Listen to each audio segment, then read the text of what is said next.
Happy Sunday, happy Sunday. It's another brand new day. My powerful and beautiful family, it is Sunday afternoon. It's raining again here in New England, but we're thankful. I should have still been in bed because it's such a bad day. But I have things to get done, so I'm up, I'm downstairs, I'm gonna do laundry. But I was thinking about something, guys, and I had to do some notes. And so, from the pen of Miss Bev, today I'm just going to talk to you a little bit about what the Bible says about if your right hand offends you, then cut it off. Cut it off, it says. Does it literally mean to take something and cut it off? No. Cut off means stopping something. When we cut off water, it means that the services has stopped. When your phone gets cut off, it means that the services has stopped. So when you look at the literal sense of if something offends you, cut it off, it's just saying, leave it alone, move away from it. So first of all, I will say to you, if you're married and your husband is a drunk, calls you derogatory names, curses at you for every single thing, promises to do things for you, the home, the children, and never fulfills them, stays out late after work without checking in, gets paid but cannot account for his money to help with the bills, is lazy and always making excuses, doesn't like water so he could take care of himself, so he could smell fresh and clean, doesn't have a decent relationship with his family, always in conflicts with others, loves the word no. Everything you ask, nope. Can you do this for me? Nope. Even after you've done much for him. If he is a habitual liar and always forgets things he said, cut him off. He is blocking your blessings. Cut him off. If you're in a job that overwhelms and stresses you out every single day, the boss is overbearing, unthankful, disrespectful, doesn't listen to you, listens to gossip, does nothing about wrongdoings, is very partial, targets you and consistently gives you failing and need improvement evaluations, find another job and cut that one off. If you have a doctor who operates like a fast food drive-through, spends all of only 2 minutes with you when you go in for checkups or physicals, then whips out his prescription pad to write another prescription without discussing things that might have changed, where you have to guide him, where you have to guide the conversation with, aren't you supposed to get blood work to check the kidneys? Is there an alternative to taking meds? How about nutrition? Can you refer me to a nutritionist instead of giving more medication?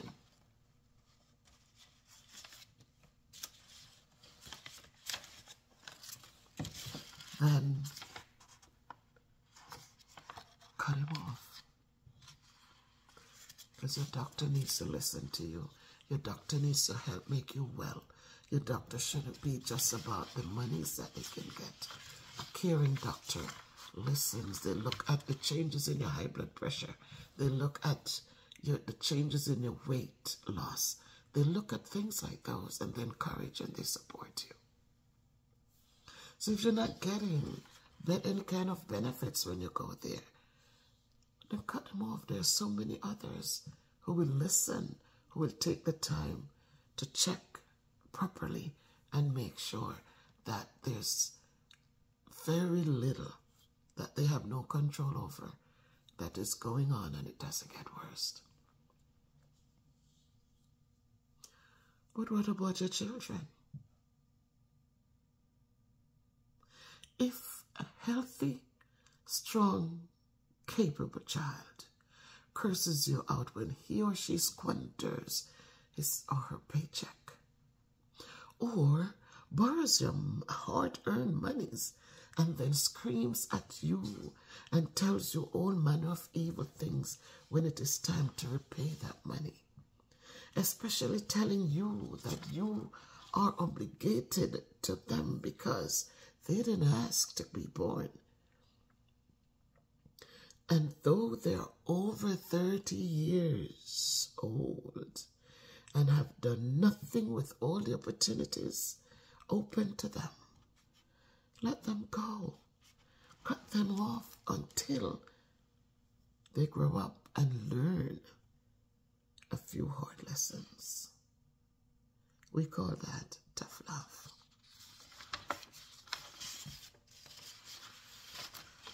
If you're a gambler and is consistently losing, even though you believe that it only takes one chance, cut it off. You will always lose way more than you will ever win. And finally, my MBP family, my powerful MBP family. If you love sweet, fatty foods because they taste so good and make you feel satisfied, they comfort you when stresses hit you hard. They are inexpensive and easy to find. But they add the meat to the bones.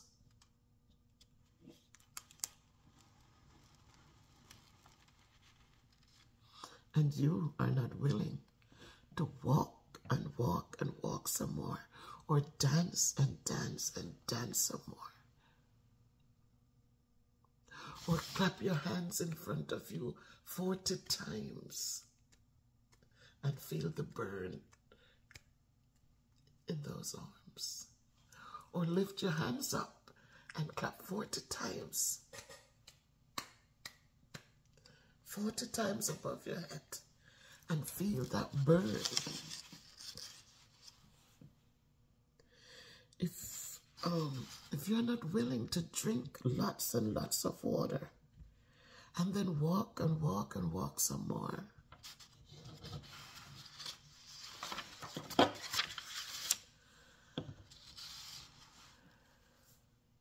and then dance and sing some more,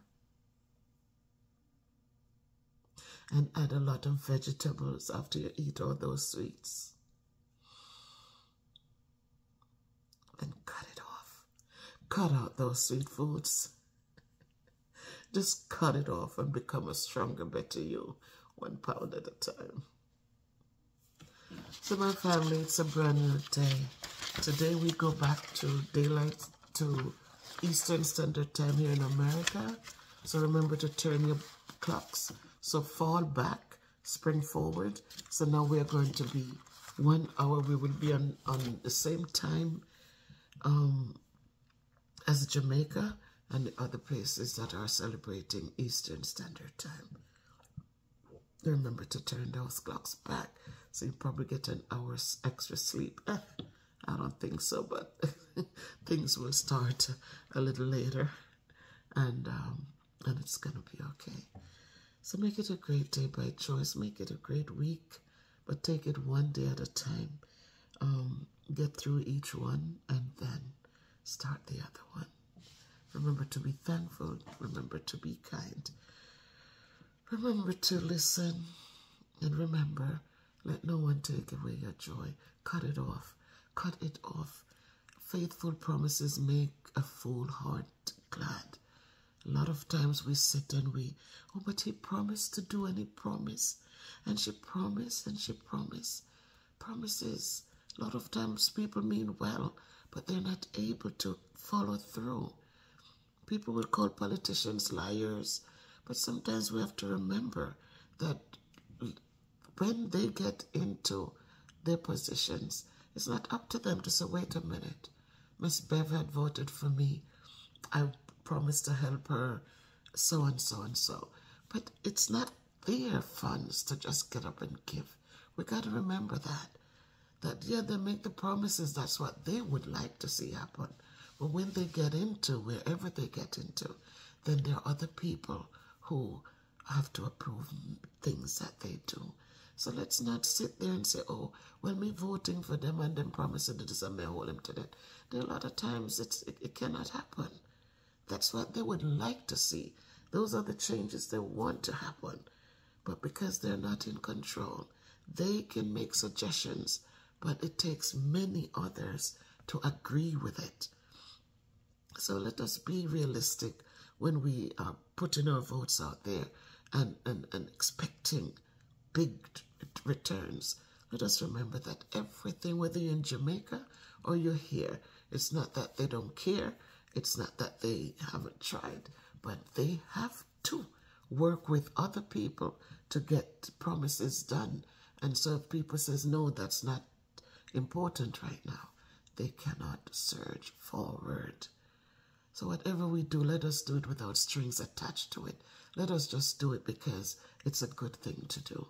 Don't put strings to them and then you cannot, when returns are not coming in, you get angry. Just do it because it's good.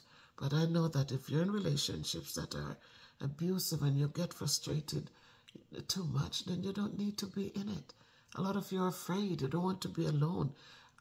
You don't want to. But which is better? For you to be alone and at peace, or for you to have company and it's torment? Let us never be afraid to go home. Let your home be your palace. That means you go to work, you don't need to run to the mall and then run here and go out to have a drink or go out to have whatever it is. You know, you don't want to go home, you're so afraid to go home. When you leave work, you should be happily rushing home to get comfortable, get out of the tight bra, take off the stockings, kick off the high shoes, be comfortable in your space, sit down and have a hot cup of hot chocolate. Yes, that's what you should be doing, guys. Finding peace of mind wherever you are. It's better for you to do bad by yourself than to have people around you stressing you out and making you afraid to even walk in your own space. So find people, as I said, people don't look for the education and what they have to give. Look for how they treat you.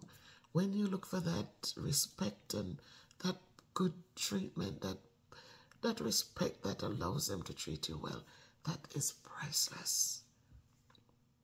Priceless. Just priceless. There's nothing that can compare to that kind of sharing space with somebody. So again, this was just my ifs from the pen of Miss Bev. I got up, I sat at my desk, and I thought about all these things. And yes, as the Bible said rightly, if one of your body parts offended and cut it off. It just doesn't mean your personal body. I'm not going to cut off my right hand.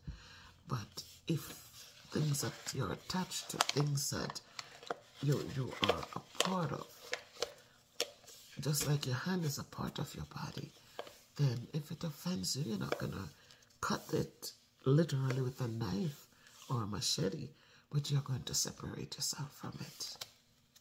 Separate. And don't wait until it's too late.